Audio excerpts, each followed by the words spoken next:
Hello and welcome back, and today we want to talk about the newly revealed Zimacube 2, what we like, what we're less keen on, and ultimately whether it deserves your money and your data. Now, full disclosure, this is the Zimacube Pro from 2023-2024. The newer generation Zimacube 2, arriving in both Standard and Pro Edition, is very similar to this in a number of ways. Number one, it arrives with 6 SATA storage bays there on the front that you can install 1 to many drives inside. It also arrives in a 7th bay with 4 M.2 NVMe bays. On the Standard class model, these are 3x1, and on the Pro class model, they are either Gen 4x2 or 3x4. Still waiting to get that confirmed.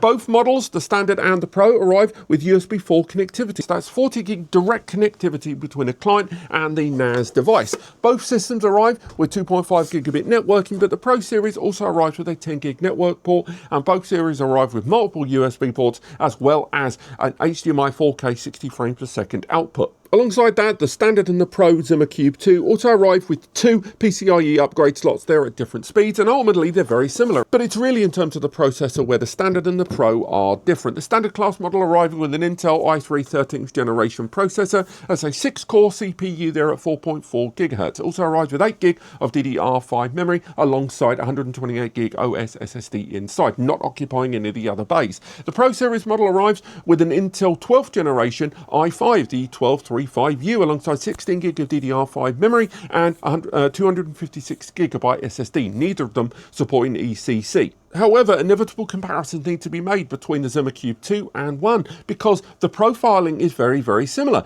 The $799 price tag and $1,299 price tag for the Standard and Pro respectively is a few $100s more than that of the original devices there. Factoring in increases in hard drives, SSD and RAM pricing right now, that kind of makes a little bit of sense. And also during the development of the original Zimacube, a lot of changes needed to be made on the first generation of that device, from power delivery to cooling to noise, the fans, heatsinks and more, and hopefully all of these have been integrated into the Zimacube 2. Nevertheless, there are going to be users that are disappointed that the Zimacube 2 Pro has got the same CPU as the Pro class model from 2 years prior, that Intel i5. Now, in the case of the Standard class edition, there's actually a larger improvement there, with the original arriving with a quad-core N100 processor and the Zimacube 2 Standard Edition's 6-core i3 being a marketed improvement, and that is a decent full-fat i3 as well, not just an Alder Lake or Twin Lake low server version. Also, that Standard class model introduces that direct USB 4 connectivity, which was absent on the N100 version of 2.5 years before. There is increase there,